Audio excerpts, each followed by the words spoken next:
This video is brought to you by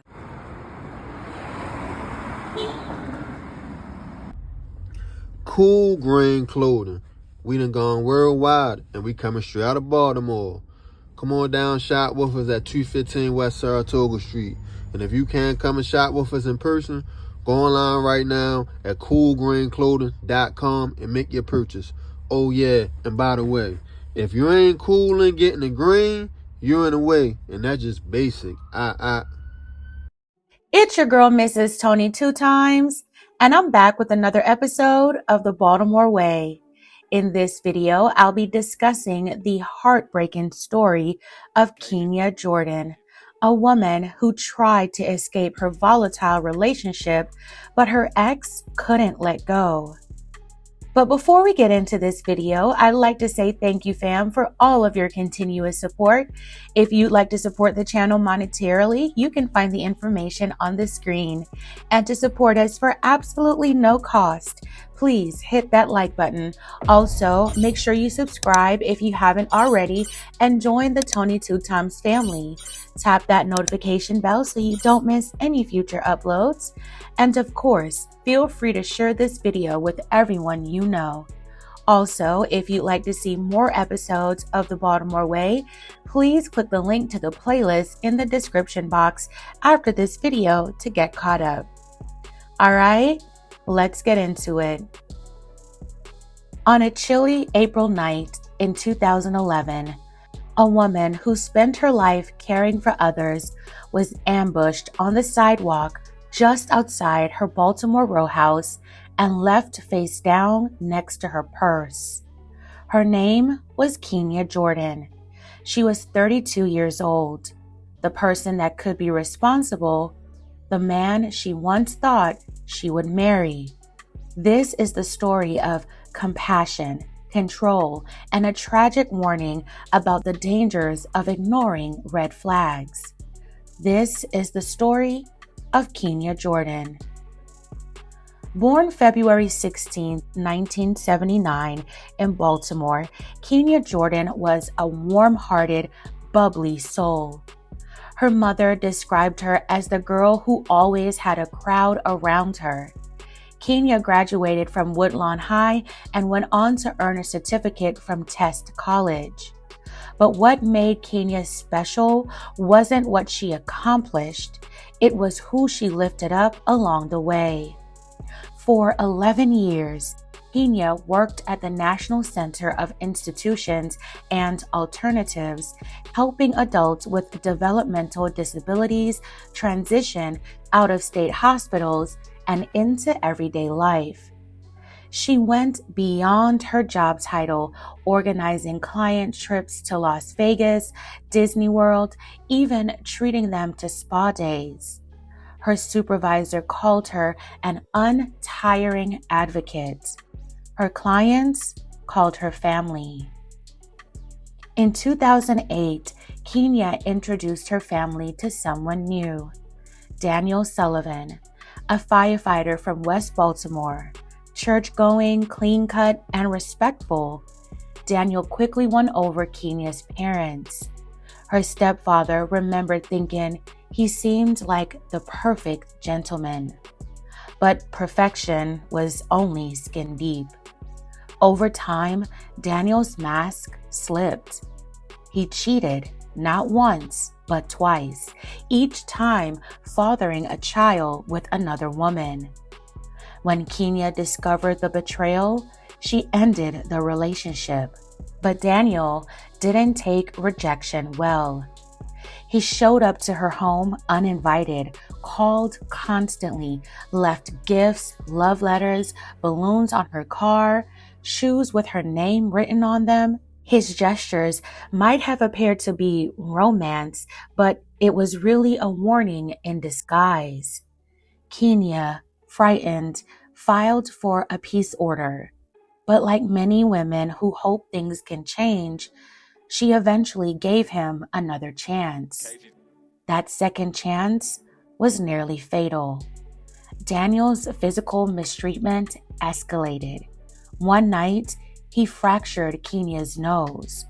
She hid the bruises and made excuses, but eventually she couldn't hide it anymore. Her mother stayed by her side in the ER, and again, Kenya filed for a peace order. But Daniel still returned. This time, he had a ring and he proposed to Kenya, promising to change once again. But this time, she refused and turned down his proposal. That rejection sealed her fate. April 5th, 2011. Kenya met friends at Corinthians nightclub. It was a normal night filled with laughter and music. Kenya's last text to her friends read, "Heading home now." What her friends didn't know, what Kenya couldn't have known, was that Daniel had planned to lure her out that night. They both had gone out for drinks at the Odyssey. Hours later, at 1:15 a.m., shots rang out on the 600 block of Lenox Street, where Kenya lived. A woman was found face down on the pavement, hit 3 times in the chest. Witnesses say the perpetrator left and came back. He fired at her twice more in the head. The woman was Kenya Jordan. By late morning, Kenya's mother grew anxious. She hadn't heard from her daughter. Calls went unanswered. Friends hadn't seen her. Kenya's mother called hospitals. One told her Kenya had been discharged, but wouldn't say why. Desperate, Kenya's mother called the morgue. A voice on the other end finally asked for Kenya's date of birth and confirmed the worst. Police immediately suspected DV. Kenya had reported Daniel before. She had peace orders. Friends and family knew of his obsession. The weapon he used? A firearm stolen from his current girlfriend, taken from beneath her bed a month earlier during an argument. Despite pretending to grieve, Daniel couldn't hide forever. Witnesses, text messages, and the stolen weapon pointed straight to him. On May 9, 2012, Daniel Sullivan was convicted of first-degree hit and use of a firearm. The trial lasted 1 week. He was sentenced to life in prison plus 20 years. Even after conviction, Daniel tried to regain control, this time through the courts. He filed for a post-conviction hearing, hoping for a reduced sentence. But justice held firm.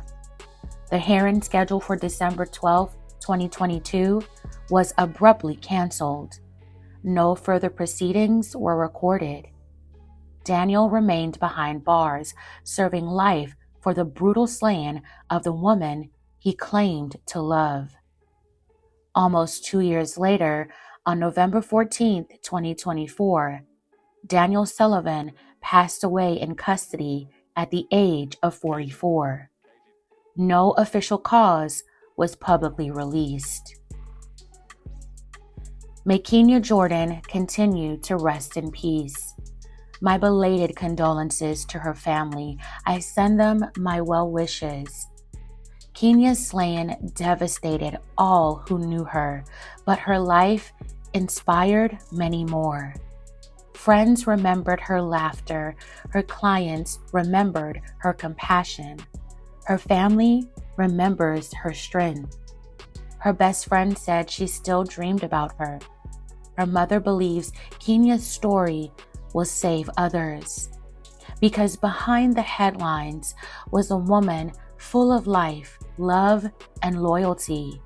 A woman who gave everything, even when she had nothing left to give. If you or someone you know is experiencing DV, help is available. You don't have to face it alone. Call your local and national agencies for assistance. Kenya Jordan lost her life trying to break free. May her memory guide others to freedom before it's too late. Fam, I'm going to leave the rest up to you. Let me know your thoughts on this tragic story in the comments below.